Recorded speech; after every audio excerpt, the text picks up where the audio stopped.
할렐루야, 반갑습니다. 우리 또 오늘 특별한 또 손님이 오셔가지고 또 마음이 참 기쁘고 또 오늘 주님 주실 은혜가 또 있음을 또 기대하고 소망하게 됩니다. 오늘 본문 말씀이 사도행전인데요. 이 사도행전은 많은 학자들 또 목사님들이 성령행전이라고 부릅니다. 성령행전. 그만큼 이 교회에 성령께서 역사하심이 크게 나타났음을 말해줍니다. 시카고 대학의 노린 박사님 교수님은 누가복음은 예수님을 통한 성령의 사역이고, 그러니까 예수님을 통한 성령의 사역, 그리고 사도행전은 교회를 통한 성령의 사역이다라고 말을 해줍니다. 그렇습니다. 이 최초의 교회였던 그 초대교회는 그 시작이 바로 성령으로부터 시작되었습니다. 예수님께서 승천하시기 전에 제자들에게 당부하시기를 너희는 예루살렘을 떠나지 말고 약속하신 성령을 기다리라 말씀하십니다. 제자들은 주의 말씀을 따라서 성령님을 기다렸습니다. 그렇게 며칠 후 오순절날 바로 성령께서 이 땅에 오셨습니다. 하늘에서 강한 바람 같은 소리가 이 온 집에 가득했고, 특별히 이 불의 혀 같은 것들이 각 사람 머리 위에 임함으로 이 성령의 충만함을 받았고, 특별히 이 제자들이 각각 다른 방언으로 말하기 시작했습니다. 분명 자신들은 자기의 모국어, 자기의 지역 언어로 기도를 했는데 거기 모여있던 수많은 외국인들이 다들 각자의 자신의 언어로 그 말을 듣는 것이, 어떻게 이런 일이 가능할 수 있느냐? 맞아요. 성령께서 방언을 통역하게 해주신 겁니다. 그래서 거기 모였던 외국인들이 그 제자들의 기도 소리를 듣고 하나님께서 하실 큰 일을 알게 되었습니다. 그렇습니다. 이 교회는 시작부터 바로 성령으로 시작하고 그 약속하신 성령께서 강림하심으로 출발했습니다. 우리 주님은 약속대로 성령님을 교회에 파송하셨습니다. 그러므로 교회는 초대교회의 시작처럼 성령의 충만함을 받아야 하는 것입니다. 아멘. 그래서 이 초대교회는 성령이 충만한 교회, 그리고 성령이 불타는 교회가 된 것입니다.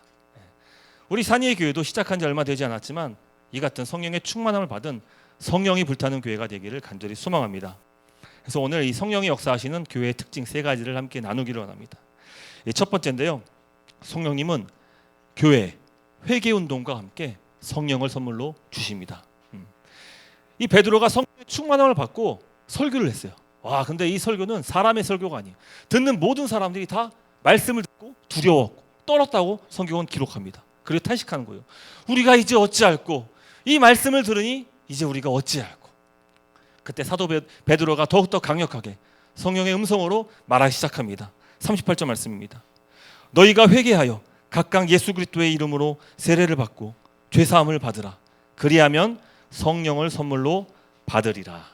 아멘. 이 베드로의 설교를 들은 거기 모였던 무리가 3,000명인데 모두 다 회개했고 그리고 세례를 받았습니다. 여러분, 성령의 역사가 바로 이 회개로부터 시작되었다는 것입니다. 이 미국의 1차 대각성 운동인 이 미국 전역에 시작했을 때 그 운동을 이끌었던 조나단 에드워즈가 진노의 하나님 손에 있는 죄인들라는 제목으로 설교를 시작했습니다. 그때 거기 모였던 수많은 무리들이 모두 말씀 앞에서 두려움을 느끼고 벌벌 떨었습니다. 살려달라고 외쳤습니다. 자신의 무력함과 무능함을 깨닫고 그때 죄인들이 회개하기 시작했습니다. 그뿐입니까? 우리가 잘 아는 우리 대한민국 조선 땅에 일어났던 1907년도 평양 대부흥운동도 역시 당시 이제 장로님이셨죠. 길선주 장로님께서 회개하기 시작하셨을 때, 그때 그 회개의 바람이 물결이 사람들에게 전해지기 시작했고 모든 사람이 다 한자리에 엎드려서 자기의 죄악들을 다 하나님께 낱낱이 고백하고 회개를 하기 시작했고, 이것이 바로 온 한국 땅의 부흥운동으로 전개됐습니다. 그렇습니다. 이 회개는 어떻게 보면은 우리의 신앙의 첫 번째 출발점이고 첫 단추인 것이. 그래서 회개 없는 신앙생활은 없습니다. 회개 없는 신앙은 없습니다. 우리가 회개에 대해서 좀 주목할 필요가 있는데 몇 가지 오해하는 것을 제가 좀 풀어드리려고 해요. 회개하면은 우리가 앞서서도 우리 예배 시간에 이제 사제의 기도, 회개의 기도를 했잖아요. 그래서 우리가 회개는 우리가 지었던 죄들을 열거하면서 기도하는 것이구나, 용서를 구하는 것이구나, 이렇게 생각할 수 있는데, 근데 그것도 회개지만 성경은요, 특별히 이 이 청교도 이 신학자인 존 오웬은 이 죄를 두 가지로 구분하는데요. 하나는 우리가 앞에 얘기했던 열거했던 죄들. 그러니까 죄들은 복수예요. 우리가 짓는 죄들. 하나님 우리가 거짓말했어요. 하나님 우리가 누군가를 미워했어요. 음란했어요. 실패했어요. 하나님 우리가 하나님 앞에서 온전치 못했어요. 이렇게 죄들을 고백하는 것이 이제 죄들이에요. 죄들. 복수죠. 복수. 근데 성경에는 또 하나의 죄가 나와요. 근데 그건 단수형이에요. 한 가지 죄예요. 유일한 죄. 그 죄가 무엇이냐? 바로 하나님을 떠난 죄. 하나님을 떠난 죄. 그래서 성경은 두 가지를 구분하는 거예요. 죄와 죄들. 근데 하나님을 떠난 죄를 지은 자들이요, 그런 여러 가지 죄들을 행하는 거예요. 그래서 하나님을 떠난 것, 그것이 우리의 죄의 원천이 되는 것이고 죄들을 짓게 만드는 것이죠. 여러분, 그렇습니다. 우리가 지금 단절히 하나님 앞에서 기도해야 될 것은, 회개해야 될 것은 바로 하나님께로 돌아가겠다는 거예요. 주님, 내가 하나님을 떠났습니다. 내가 주님을 멀리했습니다. 주님께 돌아갑니다. 주님, 나를 받아주어 주옵소서. 이게 바로 성령께서 임하실 때 나타났던 각 사람에게 하나님께로 돌아갈 수 있는 그 은혜를 허락해 주셨다는 것입니다. 교회는 이 같은 하나님께로 돌아가고 주님과 동행하는 삶을 살겠다고 하는 자들에게 이제 세례를 줍니다. 세례. 여기서 말하는 교회 세례는 이 물 세례를 얘기할 수 있고요, 또 이 세례 의식을 얘기할 수도 있습니다. 하지만 좀 더 원론적으로 이 세례에 대한 의미를 살펴보자면은, 세례가 무엇입니까? 바로 그리스도와 죽고 그리스도와 다시 살아났다는 것이에요. 나는 죽었어요. 예수를 믿음으로, 회개함으로 더 이상 나는 죽었어요. 하지만 이제 그리스도로 다시 태어난 것이죠. 저는 세례를 받지 않고 침례를 받았습니다. 이제 여러분들 이제 세례와 침례를 구분할 줄 알죠. 예. 세례는 이제 물을 이제 톡톡톡 이렇게 하는 거예요. 성부, 성자, 성령 이름으로 세례를 준다. 근데 저는 침례를 받았어요. 침례는요, 온몸이 머리부터 발끝까지 전체가 다 물속에 입수하는 거예요. 그렇게 치러진 것이 이제 침례입니다. 저는 몰랐는데 저희 아내도 침례를 받았더라고요. 예, 전 장로교에서 세례 받은 줄 알았는데 침례 받았더라고요. 근데 제가 침례 받을 때, 그때 제가 초등학교 5학년인가 그랬는데, 와, 그때 침례 받기 위해서 침례탕에 딱 들어갔는데, 아, 내가 이제 성령으로 침례를 받는구나 막 이렇게 기대하기보다는 이 물 수질 상태가 심히 걱정이 됐어요. 야, 이거 없던 병도 생기겠다. 이게 너무 여러 많은 사람들을 막 세례를 주니까 거기만 불순물들이 막 떠 있는데, 아, 이게 되게 위생적이지 못한 것. 그래서 약간 좀 꺼리기 시작했어요. 근데 그렇게 생각하기도 전에 이미 목사님께서 저를 휘 감떠시더니, 너 예수 믿어? 예, 믿어요. 그러더니 이제 바로 이제 침례를 행하고요. 그냥 머리를 꾹꾹 눌러가지고 침례탕에 막 집어넣는데, 와, 그냥 목사님 팔에 그냥 이끌려가지고, 힘도 없은 그 초등학교 5학년이 힘이 없잖아요. 그냥 목사님 손에 이끌려서 물 속에 깊이 들어가서 막 꼬르륵 하는 거예요. 그러는 이제 시간이 지나자 이제 목사님 다시 머리를 딱 끄집어내는 거예요. 와, 살았다. 와, 살았다. 너무 순식간에 벌어진 일이라 아무 생각도 아무 행동도 할 수 없었습니다. 내가 할 수 있는 것이 아무것도 없었어요. 그냥 목사님 손에 이끌렸던 것뿐이에요. 저는 이 침례 기억이 아직까지도 생생합니다. 네, 맞아요. 여러분, 침례라는 것은요, 내가 할 수 있는 것은 아무것도 없습니다. 나는 아무것도 할 수 없어요. 주님께서 하십니다. 그런 고백이 주님과 죽고 주님과 다시 살아나는 것이죠. 우리는 주님을 만났다는 표현들을 종종 합니다. 여러분 어때요? 여러분들은 주님 만나셨습니까? 각자의 어떤 주님을 만난, 깊이 체험한 그런 경험들이 있으십니까? 주님의 그 찬란한 영광과 그 아름다움을 경험하셨습니까? 이 땅의 것이 아닌 정말 하늘의 것, 주님께서 이것은 행하셨습니다. 이런 특별한 체험이 여러분들 있으십니까? 여러분, 하나님을 만나고 주님을 경험한 자는 이 세상으로 만족할 수 없어요. 절대로 이 세상 걸로 만족할 수 없습니다. 자꾸 제 이야기를 좀 하는데 마땅한 예화가 생각나지 않아서 제 이야기를 좀 하려고요. 진솔한 얘기를 좀 하려고 합니다. 제가 2006년도에 성령을 세례를 받았습니다. 저와 같아 다시 태어났어요. 아, 진짜 다시 태어났어요. 성령을 받고 난 다음에 처음 바라봤던 그 나무와 그 잔디, 그 아무것도 아닌 그런 새들이 날아다니는 그 풍경도요, 어찌나 새롭고 감격스러운지. 근데 이 땅의 것도 아름답지만 저는 하나님 나라를 그때부터 소망했습니다. 저는 당시 중국에서 대학을 다니고 있었습니다. 네. 첫 번째 대학교에서 좀 적응을 잘 못했어요. 그래가지고 두 번째 대학 생활은 좀 더 적극적으로 좀 잘해보겠다. 어렵게 이 대학 들어왔으니까 이제 좀 제대로 좀 학교 생활을 좀 하자. 그런 의미에서 이제 부모님 집을 이제 이사해서 이제 기숙사로 들어왔어요. 학교 기숙사. 그리고 좀 더 학교 생활 열심히 하려고 학생회도 들어갔습니다. 그러니까 그 각오가 남달랐던 것이죠. 근데 그런 제게 성령께서 찾아오신 거예요. 2006년도 성령께서 나를 찾아오신 거예요. 그리고 저에게 제가 오래전에 3년 전에 했던 기도를 생각나게 하신 거예요. 2003년도에 제가 그때 어떤 한 집회에서, 코스타 집회에서, 그때 강사님이 누군지도 설교가 뭐 어떤 건지도 하나도 생각 안 나요. 근데 다 잊고 살았는지 알았는데 하나님께서, 성령께서 저에게 깨닫게 하신 거예요. 너 3년 전에 너 나한테 했던 기도 너 그거 기억 안 나? 너 3년 전에 너 나한테 기도했잖아. 하나님, 제가 뭘 기도했죠? 너 목사가 되겠다고, 너 선교사 되겠다고 기도했잖아.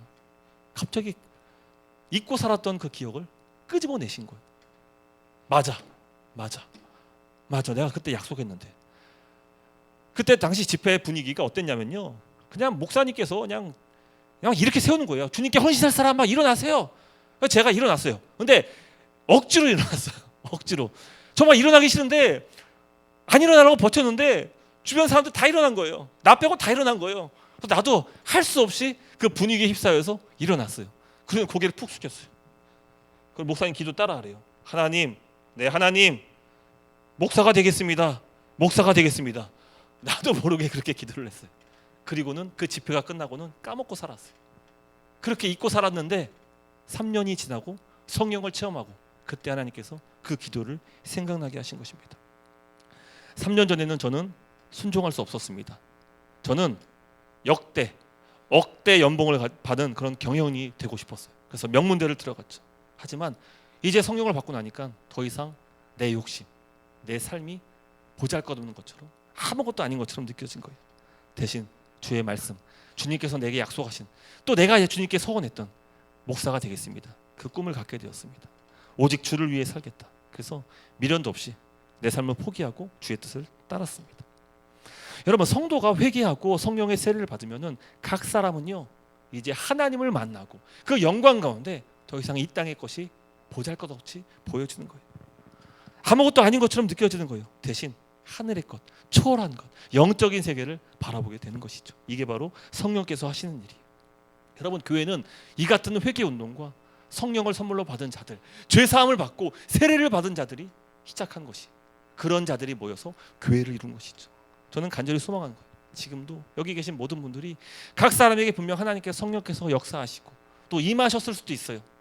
하지만 여전히 나의 것과 이 세상의 것에 자꾸만 유혹을 받고 넘어서지 못한다면은 저는 성령의 선물을 받을 수 있는, 그리고 또 사모할 수 있는 그런 저 여러분 되시기를 간절히 축복하는 것입니다. 자, 두 번째입니다. 성령님은 교회를 영적인 세계로 인도하세요. 여러분, 성령의 선물이 이제 각 사람에게 임한 것이라면은 이제 성령께서는 교회를 세우시고 공동체에게 초월한 세계, 영적인 세계가 있다는 것을 보여주세요. 오늘 본문을 보면은 교회가 탄생과 동시에 네 가지를 힘썼어요. 그 네 가지 한번 띄워주세요. 42절 한번 띄워주시겠어요? 같이 한번 읽어볼게요. 시작. 그들이 사도의 가르침을 받아 서로 교제하고 떡을 떼며 오로지 기도하기를 힘쓰니라. 아멘. 제가 노란색으로 이렇게 하이라이트 표시를 했죠. 네 가지에 힘썼어요. 여러분, 언뜻 보면은 이 네 가지가 이 땅의 것으로 보일 수 있어요. 근데 아니에요. 여기에 기록된 네 가지는요, 하늘의 것이, 초월한 것이고요, 영적인 세계입니다. 네 가지 한번 살펴볼게요. 첫 번째, 사도의 가르침입니다. 한글 성경은 사도의 가르침이라고 이렇게 기록하고 있지만 이제 원어 성경을 보면은 사도들의 가르침이에요. 그러니까 사도는 복수예요. 근데 가르침은 단수예요. 자, 이게 무슨 의미냐? 당시 사도들은 12명이었습니다. 사도들은 언제 어디서든 하나님 복음을 전했습니다. 그들은 하나님 복음, 예수 그리스도의 복음을 간절한 마음으로 전했습니다. 하지만 놀라운 사실은요, 12명의 사도가 말씀을 전했지만 그 전한 복음은 한 가지였어요. 그들이 전한 가르침은 하나였다는 것이에요. 여러분, 지금도 한국에 6만여 교회가 있어요. 와, 진짜 많죠, 교회? 뭐 편의점보다 더 많다. 근데 6만여 개의 교회가 있습니다. 그리고 12만 명의 목사들이 있습니다. 여러분, 교회는요, 목사는요, 주님께 받은 말씀, 그 가르침만 전해야 하는 거예요. 그래서 오직 한 가지 가르침이에요. 수많은 목사들이 있지만 그러나 가르침은 하나예요. 전 세계에 수많은 목회자들이 있지만 선교사님들이 있지만 그러나 그 가르침은 오직 한 가지라는 것이에요. 그래서 여러분 조금만 방심하잖아요. 설교자가 조금만 방심하죠. 그러면 복음이 아닌 다른 것을 전할 수 있습니다. 그래서 설교자, 목사는 성령의 충만함을 받아야 돼요. 오직 주의 말씀만 전할 수 있도록 성령의 충만함을 받아야 하는 것입니다.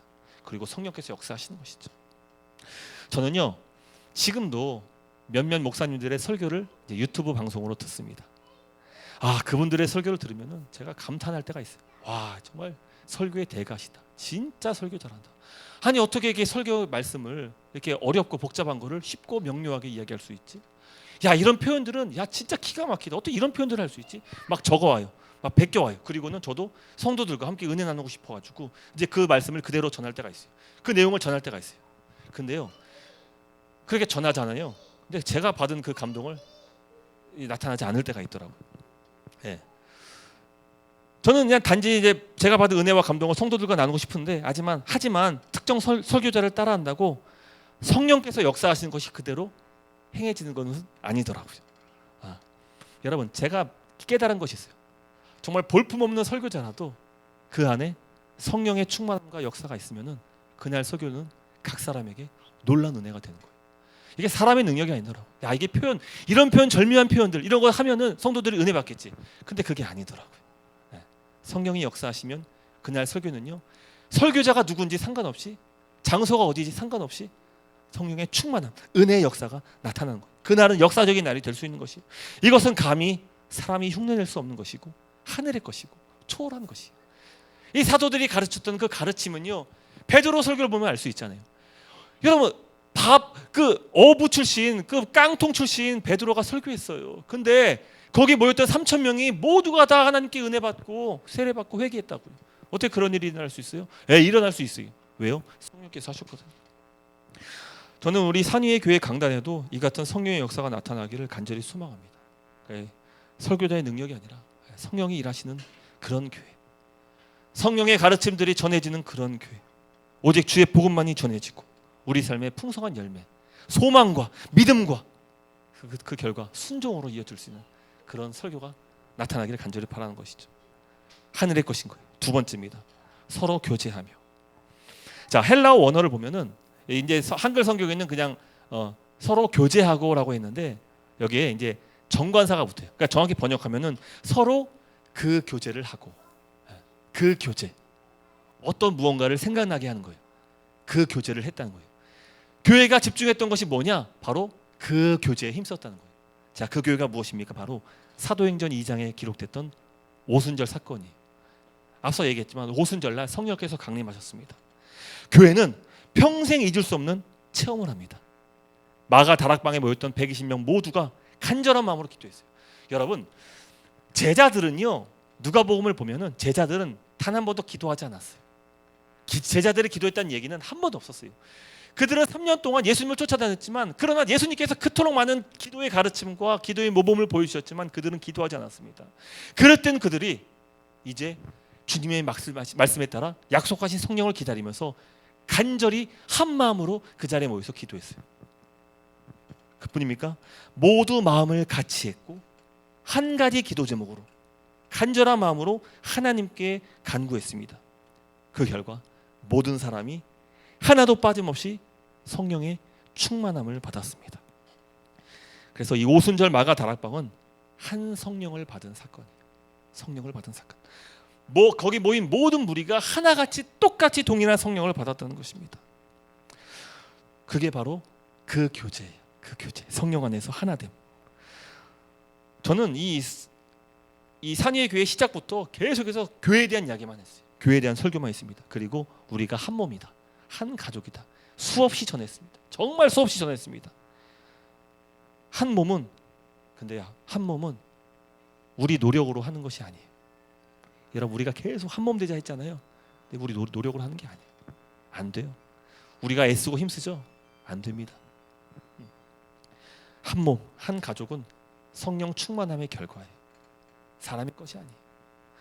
제가 최근에 유튜브 영상에서 한 선교사님의 간증을 들었는데, 야, 정말 성령 충만한 교회가 이런 교회구나. 한번 들어보세요. 미국의 교회예요. 한국 교회도 아니고 미국의 교회입니다. 미국의 교회에서 유아 세례식을 했습니다. 나중에 이제 우리 온유와 이제 시온이도 이제 나중에 침례 받겠지. 이제 우리 교단은 이제 유아 세례가 없지만 이제 그 교회에서는 유아 세례를 했습니다. 갓난 아이에게 유아 세례를 한 거죠. 세례를 집례하시는 목사님께서 공예배 때 모든 성도 앞에서 세례를 했습니다. 그리고 성도들에게 이렇게 질문합니다.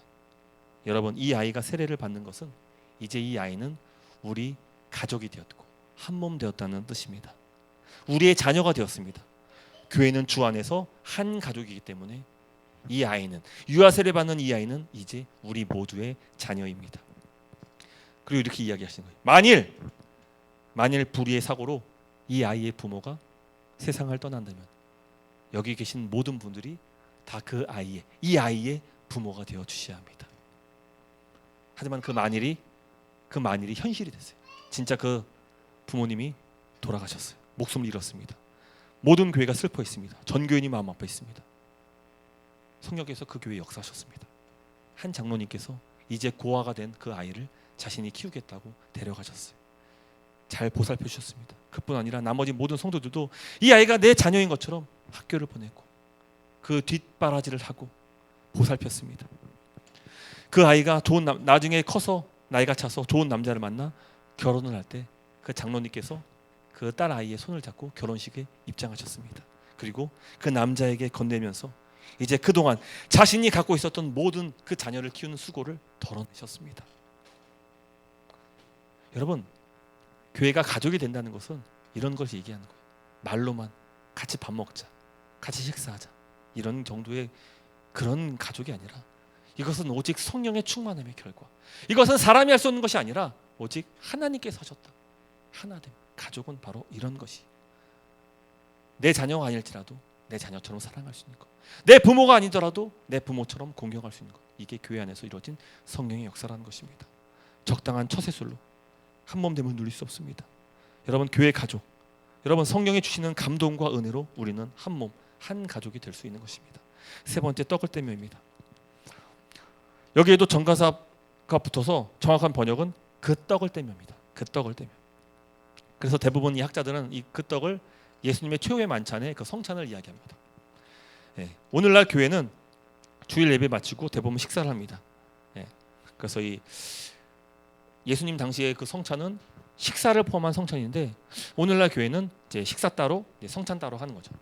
나중에 저희 교회도 한번 이제 성찬을 하게 될 일이 있으면은 그때 이제 식사와 함께 성찬을 나누면 어떨까? 막 그런 생각도 한번 해봅니다. 작은 교회이기 때문에 가능해요. 큰 교회는 못하죠. 자, 어쨌든 식사인데요. 여기서 식사는 단순한 식사가 아닙니다. 당시 초대교회가 함께 식탁에 모여서 식사한다. 이것은 쉬운 일은 아니에요. 왠지 아십니까? 당시는 계급 사회였어요. 신분이 있었습니다. 노예가 있고요, 상전이 있고요, 나뉘어져 있었습니다. 함께 식사할 수 없었어요. 상전은 상전대로, 노예는 노예대로 따로따로 식사했습니다. 하지만 이제 초대교회는 성령을 받음으로 이제는 그 식탁의 교제가 어떻게 됩니까? 하나로 모아지게 된 거예요. 이제 차별 없이 모두가 다 한 식탁에서 함께 밥 먹을 수 있게 된 것이. 여러분, 이게요, 우리에겐 쉬운 일로 보이지만 쉽지 않은 일이에요. 사도 베드로도 실수했던 적이 있어요. 당시 계급 차이도 있었지만 유대인들은 이방인들, 외국인들과 함께 식사할 수 없었습니다. 그들은 율법 없는 자들, 정결치 못한 자들이라 해가지고 같이 식사 안 했습니다. 근데 이제 성령이 왔기 때문에 이제 함께 식사해야 된다는 것을 알고 베드로가 외국인과 함께 식사를 했습니다. 근데 순간 사람들의 시선을 의식했고, 내가 외국인과 식사하는 것이 다른 사람에게 흠잡힐 수 있겠구나 생각해가지고 그 자리를 박차고 도망가 버렸어요. 이 일로 사도 바울이 엄청나게 꾸짖습니다. 당신은 외식주의자다. 당신은 위선자다. 아니, 주 안에서 이제 한 식탁, 한 공동체가 됐음에도 불구하고 여전히 사람들의 시선을 의식해서 한 몸됨을 깨는 행동을 했다. 당신은 위선자다. 엄청나게 혼났습니다. 여러분, 우리가 주 안에서 한 몸입니다. 식사뿐만 아니라 주 안에서 동등한 형제, 자매, 가족으로 태어났다는 것이죠. 이게 바로 여기서 말하는 떡을 떼며의 의미라고 볼 수 있는 것입니다. 성령은 모든 신분, 계급을 극복하고 또 그뿐입니까? 인종, 문화, 가치관 등 다양한 자들을 하나 되게 하신 거예요.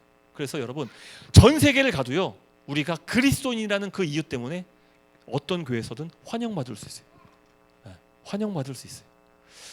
제가 이 말레이시아에서, 지금은 이제 말레이시아에 떠나왔지만 그 말레이시아에서 교회 건물을 알아보고 있을 때, 예배 장소를 구하고 있을 때 한 중국인이 저에게 찾아와서 우리 학교에서 지은 강단에서 예배 좀 드려 주십시오, 이렇게 요청을 했어요. 아니 단 한 번도 본 적 없는 사이인데 자신이 그 만든 그 읽어놓은 그 강단에서 예배 드리려고 내어주는 거예요. 어떻게 그런 일이 있을 수 있습니까? 네, 우리는 그리스도 안에서 한 형제고 자매이기 때문인 거예요. 단지 내가 그리스도인이란 이유만으로 그 사람에게 환영받을 수 있는 거예요. 여러분들은 어떻습니까? 예수 믿는 자라고 한 그 이유 때문에 그 사람을 환영하고 기뻐할 수 있으십니까? 네, 우리는 그럴 수 있어야 돼. 어떻게 가능하냐? 이게 바로 성령의 역사라는 거예요. 성령께서 주시는 은혜는요, 우리로 놀라운 사랑과 은혜를 베풀 수 있게 만들어 주시는 것입니다. 아멘. 할렐루야. 자, 마지막 네 번째인데요, 기도에 힘썼습니다. 기도. 여러분, 기도야말로 이 땅의 것이 아닌 하늘의 것이, 하나님의 뜻을 이 땅에 이룰 수 있는 통로가 되는 것이 바로 기도지요. 기도는 하나님 나라와 이 땅을 연결시켜주는 통로입니다. 성도는, 교회는 오직 기도를 통해서 하늘의 것을 받게 됩니다. 기적을 경험할 수 있는 것이죠. 그러므로 초대교회처럼 우리도 기도에 힘써야 되는 거예요. 이 42절을 보면은 기도하기를 힘쓰니라 이렇게 얘기했는데, 이 힘쓰다라는 단어는 이 헬라어로 프로스칼텔레오라는 단어인데, 이게 성경에 종종 등장하는 단어입니다. 그런데 1+1 항상 같이 쓰이는 단어가 있어요. 그게 뭐냐니까, 이 힘쓰다라는 단어와 함께 쓰이는 단어가 바로 기도에 힘쓰다. 기도에 힘쓰다. 이거는 세트로 항상 등장합니다. 기도에 힘쓰더라. 기도를 묘사하는 단어입니다. 그래서 이 로마서 12장 12절을 봐더라도 기도에 항상 힘쓰며, 또 에베소 6장 18절도 깨어 구하기를 항상 힘쓰며, 또 골로새서 4장 2절 기도를 계속하고 기도에 감사함으로 깨어 있으라. 기도를 계속하고, 프로스코 칼텔레오, 이게 힘쓰다라는 단어예요. 기도와 항상 함께 나오는 것이죠. 여러분, 우리가 힘쓰다라는 단어를 생각하면 피상적인데, 기도에 힘쓰다, 어떻게 하면 힘쓰는 겁니까? 여러분들은 기도에 힘쓰고 있으십니까? 어떻게 하면 기도에 힘쓰는 거예요? 저 좀 알려주세요. 저도 좀 기도에 한번 힘써 봅시다. 손을 들고 기도하면 좀 힘쓰는 겁니까? 힘이 들어가잖아요. 아니면 무릎을 꿇고 기도하면 힘을 쓰는 겁니까? 아니면 뭐 박수 치면서 기도하면 힘을 쓰는 걸 수 있는 겁니까? 방언으로 기도하면 기도에 힘을 쓰는 겁니까? 어떻게 하면 기도에 힘쓰는 것입니까? 성경은 기도에 힘쓰다라는 것을요, 좀 더 구체적으로 얘기하고 있는데요, 바로 기도는 힘쓰다, 지속하다, 계속하다, 그런 뜻이에요.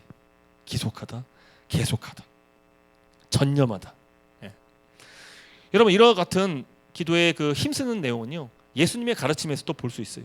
주님께서는 기도에 관해서 몇 가지 비유를 설명하셨는데, 하나는 빵을 달라는 친구의 기도, 또 하나는 그 재판장에게 간청하는 과부의 간구입니다. 두 비유의 공통점은요, 바로 기도에 지속하라는 거예요. 기도에 힘쓰라는 거예요. 전념하라는 겁니다. 아까 얘기했지만 주님은 제자들에게 기도를 가르쳐 줬지만 제자들은 기도 안 했습니다. 정말 기도 안 했습니다. 근데 그랬던 제자들이 예수님의 부활을 경험하고 승천하신 예수님을 바라보면서 이제 기도의 사람으로 바뀌게 됐어요. 여러분, 성경을 잘 보면, 사도행전 1장을 잘 보면은 예수님은 너희에게, 제자들에게 예루살렘을 떠나지 말고 기다리라, 성령을 기다리라라고 말씀하셨어요. 근데 제자들은요, 그냥 기다리지 않았어요. 어떻게 기다렸습니까? 기도에 힘쓰며 기다렸습니다. 놀랍게도 이 제자들이 기도에 전념하기 시작했습니다. 여러분, 기도가 없다면 성령의 충만함도 하늘의 능력도 없습니다. 없어요. 기도가 없으면은 성령 충만한 설교도 없고, 참된 교제, 하나됨도, 가족됨도 없습니다. 우리의 연약한 점은요, 우리의 무능한 점은요, 너무 쉽게 기도를 포기한다는 거예요. 기도대로 되지 않는다고 포기하고, 세상 일 때문에 바쁘다고 기도하고, 세상 많은 것 즐기기 때문에 또 기도하는 것 포기하고, 심지어 어려움, 고난이 왔는데도 그때라도 기도해야 되는데 낙심된다고 기도 안 하는 거예요. 기도가 잘 안 되는 이유가 있습니다. 왜요? 앞서 얘기했지만 기도도요, 여러분, 기도는 하늘의 것이, 이 땅의 것이 아니에요. 하늘의 것이기 때문에 이 기도를 할 때도요, 내 힘 갖고 기도하는 게 아니에요. 성령의 도우심으로 기도해야 하는 것입니다. 그래서 이 로마서 8장 26절 27절 보면은, 우리 한번 천천히 같이 한번 읽어볼까요? 성령의 도우심으로 기도하라는 거예요. 같이 한번 읽겠습니다. 시작. 이와 같이 성령도 우리의 연약함을 도우시나니 우리가 마땅히 기도할 바를 알지 못하나 오직 성령이 말할 수 없는 탄식으로 우리를 위하여 친히 간구하시느니라. 마음을 살피시는 이가 성령의 생각을 아시나니 이는 성령이 하나님의 뜻대로 성도를 위하여 간구하심이니라. 아멘. 여러분, 성령이 하나님 뜻대로 우리가 기도할 수 있도록 도우신대요. 그분이 우리가 쉽게 기도를 포기한다는 것을 잘 아시기 때문에, 우리의 연약함을 아시기 때문에 성령을 부어주신 거예요. 성령을 보내주신 거예요. 성령을 의지하라고 말씀하시는 거예요. 그래야지만 기도할 수 있는 거예요. 기도할 수 없는 거예요. 여러분, 성령의 충만함 없으면요, 어떤 기도하는지 아세요? 자꾸만 내 욕심 채우려고 기도해요. 내 정욕 채우려고 기도하는 거예요. 하나님, 저 이거 주세요, 이거 주세요, 이거 주세요. 근데 성령이 기도를 도우시잖아요. 그때부터 하나님의 뜻을 구하기 시작해요. 내게 필요한 것보다 하나님께 필요한 것을 구하게 되고요, 내게 필요한 것보다 교회를 위해서 기도하게 되고요, 옆에 있는 지체를 위해서 기도하게 되는 거예요. 어떻게 그럴 수 있냐고요? 지금 당장 내 기도가 급한데 어떻게 그럴 수 있냐고요? 네, 성령께서 역사하시면 그렇게 기도할 수 있는 거예요. 비로소 하늘의 뜻대로 기도할 수 있게 되는 것이죠. 내가 기도할 때 쉽게 포기합니다. 그러므로 성령의 도우심으로 기도에 힘쓰고 전념해야 되는 것입니다. 여러분, 오늘 정말 잘 나오셨습니다. 여러분, 우리가 지금부터라도 주님, 내가 주 뜻대로 살지 못하고 어쩌면 내 욕심, 내 정욕대로 살았지만 이제는 성령의 인도하심을 따라 성령의 사람이 되어서 이제 성령님을 의지하면서 이제 하늘의 것을 소망하며 성령의 충만함으로 살아가겠습니다. 네 가지 힘쓰는 네 가지. 자, 초대교회가 네 가지를 힘쓰고 전념했습니다. 정리하자면 네 가지. 사도의 가르침, 서로 교제했고 떡을 떼며 기도했습니다. 다시 한번 강조하지만 이 언급했던 네 가지는 모두 하늘의 것이고 성령의 충만함, 초월적인 것이고 영적인 세계입니다. 다른 말로 초대교회가 힘썼던 네 가지는 모두 성령의 역사고 결과였던 것입니다. 마지막입니다. 성령님은 교회를 성령의 공동체가 되게 하십니다. 43절 말씀입니다. 초대교회가 네 가지를 힘쓰며 성령의 역사가 지속될 때 놀라운 일이 일어났습니다. 첫 번째는 사람들이 두려워했습니다. 그리고 두 번째는 기사와 표적이 많이 나타나니. 먼저 이 두려워했다는 것을 한번 살펴봅시다. 이 사람들이 두려웠다는 표현은 구약에서도 종종 등장하는데, 바로 하나님께서 사람들에게 나타나실 때 그때 사람들이 두려워했던 반응을 보입니다. 그래서 이 두려움이란 표현보다는 경외하다라는 표현이 훨씬 더 적절합니다. 여러분, 하나님을 만난 사람들은 그 자리에서 꼬꾸라져서 하나님을 경외하게 됩니다. 두려움으로 사로잡혀서 내가 어찌할 바를 모르고 하나님을 바라보면서 하나님만을 경외하게 되는 것이죠. 이 땅의 사람들이 하나님과 하늘의 초월한 것을 바라보는 태도가 바로 경외함이에요. 경외함. 와, 이것은 사람의 능력이 아니야. 이것은 이 땅의 것이 아니야. 하나님의 것이고 하나님이야. 성령의 능력이야. 이것이 바로 성령을 만나고 하나님을 경험한 자들이 겪는, 바로 나타나는 경외함인 것이죠. 성경을 보니까 천사를 봤던 사가랴가 이 경외함을 가졌으며, 예수님께서 죽은 청년을 살리셨을 때 거기 모였던 사람들이 하나님의 임재를 경험하며 두려워했습니다. 또 주님께서 부활하셨다는 소식을 들은 모든 자들이 동일한 이 태도를 가졌습니다. 경외함과 두려움. 초대교회도 마찬가지였습니다. 그들은 새 시대를 경험했어요. 성령을 봤습니다. 이제 그들은 눈으로 본 것 때문에 두려워했습니다. 하늘의 것, 초월한 영적인 세계를 경험하고 이제 하나님을 경외하게 된 것입니다. 특별히 그 두려움과 경외함을 갖게 됐던 결정적인 동기와 계기가 있었는데요, 그것은 바로 기적과 표적들입니다. 여러분, 지금도 기적은 일어납니다. 하나님이 역사하시고 성령이 역사하시면 기적은 일어나요. 능치 못할 것이 없으세요. 하나님의 놀라운 경험이 이 땅 가운데 임하고 있는 것이죠. 사도행전도 마찬가지입니다. 여러 기적이 나타났습니다. 가장 가까이 나왔던 기적이 바로 그 다음 장에 나온 평생 안진병이었던 자가 일어나는 기적이. 그는 성전 미문에서 항상 구걸했던 사람이에요. 너무 오랜 시간 구걸해가지고 그 예루살렘 전역에서 모든 사람들에게 너무 유명 인사예요. 아, 그 성전 미문의 그 거지, 그 안진병이 거지. 그랬던 그 거지가, 안진병이가 사도들의 능력과 기적에 힘입어서 그들가 일어났어요. 벌떡 일어났습니다. 나는 보았네, 나는 주님 만났네. 그리고는 예수님을 전하는 그런 사람이 되었던 것이죠. 기적이 일어났습니다. 근데요, 그 기적보다 더 놀라운 기적이 사도행전 2장에 등장합니다. 그 기적이 무엇입니까? 병고침과 기적도 놀라운 것이지만 더 놀라운 기적이 바로 44절 이하에 등장합니다. 저는 이것을 사도행전판 오병이어 기적이라고 보고 싶어요. 오병이어 기적. 이것은 바로 예수님께서 행하셨던 기적이죠. 알죠? 오병이어 기적. 물고기 2마리, 보리떡 5개. 이것으로 5천 명이 모두 먹고 배불러. 여러분, 옛날 고대 2000년 된 사람들이요, 그들은 음식을 남긴 적이 없어요. 먹을 것이 부족했던 사람들이기 때문에 음식을 남길 줄을 모릅니다. 근데 오병이어의 기적은 그들이 처음으로 배불리 밥을 먹었고 처음으로 음식을 남겼던 그런 역사적인 일이었습니다. 근데 그 초대교회에 놀라운 사도행전판 오병이어 기적이 일어났습니다. 그것이 무엇입니까? 바로 믿는 사람이 다 함께 모든 물건을 통용했어요. 자기의 소유를 팔아서 가난한 사람들에게 나눠주는 일을 했습니다. 여러분, 오병이어 기적을 잘 보면은요, 주님께서 제자들에게 특별한 무언가를 요구하세요. 너희가 먹을 것을 주라. 내가 잘못 들었나? 예수님 뭐라고요? 너희가 사람들에게 먹을 것을 주라. 아니, 기적은 예수님께서 행하시는 것이지 사도들이 행하는, 제자들이 행하는 거 아니잖아요. 예수님께서 기적을 행하셔서 사람들을 배불리 먹이시면 되지 왜 사도들에게, 제자들에게 먹을 것을 주라고 말씀하셨을까요? 제자들이 그 말씀을 들고 주님, 참 기가 차가, 주님 200데나리온 그 떡을 200데나리온치 떡을 사다가 사람들에게 나눠주면 되겠지요? 네, 빈정되는 거예요. 돈이 없거든요.